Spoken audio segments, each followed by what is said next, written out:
kasih karunia dan damai sejahtera dari Tuhan Allah Bapa kita dan dari anaknya Tuhan Yesus Kristus menyertai kamu sampai selamanya. Amin.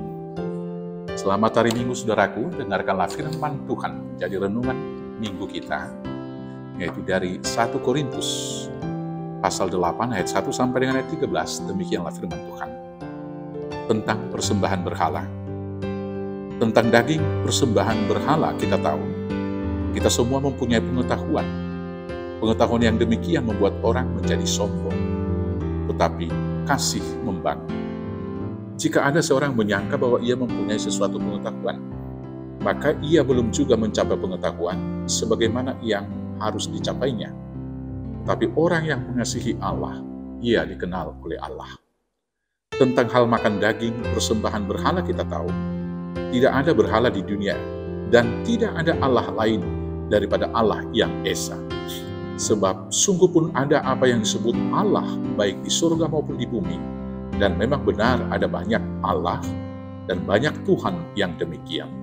Namun bagi kita hanya ada satu Allah saja, yaitu Bapa yang daripadanya berasal segala sesuatu dan yang untuk Dia kita hidup, dan satu Tuhan saja, yaitu Yesus Kristus, yang olehnya segala sesuatu telah dijadikan dan yang karena Dia kita hidup. Tetapi bukan semua orang yang mempunyai pengetahuan itu. Ada orang yang karena masih terus terikat pada berhala-berhala, makan daging itu sebagai daging persembahan berhala. Dan oleh karena hati nurani mereka lemah, hati nurani mereka itu dinodai olehnya. Makanan tidak membawa kita lebih dekat kepada Allah. Kita tidak rugi apa-apa kalau tidak kita makan, dan kita tidak untung apa-apa kalau kita makan. Tetapi jagalah supaya kebebasanmu ini jangan menjadi batu sandungan bagi mereka yang lemah. Karena apabila orang melihat engkau yang mempunyai pengetahuan sedang duduk makan di dalam kuil berhala, bukankah orang yang lemah hati nuraninya itu dikuatkan untuk makan daging persembahan berhala? Dengan jalan demikian, orang yang lemah, yaitu saudaramu, yang untuknya Kristus telah mati, menjadi binasa karena pengetahuan. Jika engkau secara demikian berdosa terhadap saudara-saudaramu dan melukai hati nurani mereka yang lemah, engkau pada hakikatnya berdosa terhadap Kristus. Karena itu, apabila makanan menjadi batu sandungan bagi saudaraku, aku untuk selama-lamanya tidak akan mau makan daging lagi, supaya aku jangan menjadi batu sandungan bagi saudaraku. Demikianlah firman Tuhan.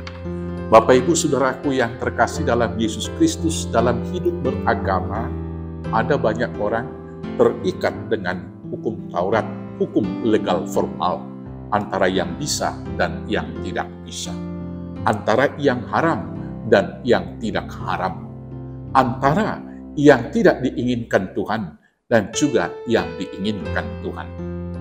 Dalam hal yang demikian, tentunya orang-orang yang percaya selalu berusaha untuk tetap setia di dalam aturan yang telah ditetapkan. Dan memang begitulah seharusnya, demikianlah sebaiknya. Tetapi di dalam melakukan praktek agama kita, bukan hanya sekedar haram tidak haram, bukan sekedar boleh tidak boleh, bukan sekedar diinginkan Tuhan atau tidak, tetapi dengan praktek ibadah kita dan sikap keseharian kita, kita jangan menjadi batu sandungan bagi orang lain, tetapi juga jangan menjadi hakim bagi orang lain. Bapak Ibu Saudaraku yang terkasih dalam Yesus Kristus, di konteks dalam jemaat di Korintus, dalam bacaan kita, dalam renungan minggu ini, persoalan yang demikian terjadi. Orang-orang yang dari latar belakang kepercayaan yang lain, masih mereka mengharamkan makan daging yang telah dipersembahkan kepada berhala. Karena menurut mereka, itu sudah menjadi bagian dari ilah yang mereka sembah. Maka itu tidak boleh dimakan. Di satu sisi, orang-orang yang sudah percaya kepada Kristus Yesus memiliki pengetahuan bahwa itu tidak berguna apa-apa.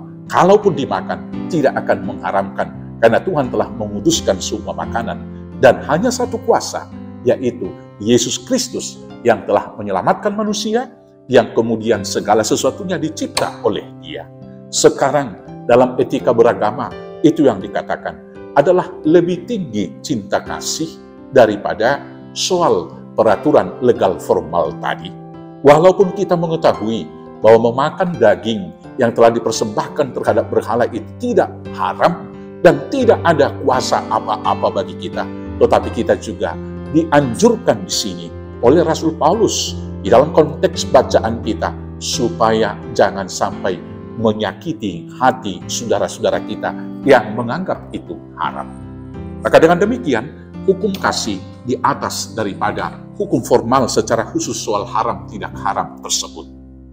Dalam praktek kehidupan keseharian, saya masih ingat waktu saya di kampung, di Porsche. Saudara-saudara saya ada dari agama yang lain. Maka saya tahu memakan daging babi tidaklah haram. Tetapi kemudian karena menjaga etika dan perasaan mereka, saya dianjurkan orang tua untuk tidak memakan makanan yang menurut mereka itu haram, yaitu daging bedua di hadapan mereka. Maka ketika mereka datang, saya tidak memakan bedua di hadapan mereka. Tapi bedua itu tetap saya makan di rumah saya, supaya itu tidak menyakiti dan tidak menyinggung mereka. Di dalam konteks Indonesia, hal ini sangat relevan, harus kita jaga supaya perkataan, tindakan, dan perbuatan-perbuatan ibadah kita tidak menyakiti orang lain. Tetapi ibadah yang kita lakukan seharusnya menjadi berkat bagi saudara yang lain, membuat mereka nyaman, dan kemudian melalui ibadah kita itu, mereka itu boleh terinspirasi melakukan hal-hal yang baik. Karena itu saudara-saudaraku yang terkasih, soal agama bukanlah soal bagaimana kita ngotot dengan kebenaran kita.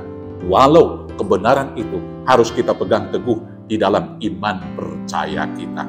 Selamat bersaksi dan selamat menunjukkan sikap hidup yang benar dengan tidak menyinggung perasaan orang lain, tetapi mendahulukan cinta kasih di dalam Yesus Kristus Tuhan Juru Selamat kita. Selamat hari Minggu, selamat beribadah, Tuhan Yesus memberkati. Amin, kita bersatu dalam doa. Terima kasih Bapa atas pengetahuan yang Tuhan beri, maka mampukan kami memakai pengetahuan itu untuk membangun persaudaraan cinta kasih di antara sesama manusia.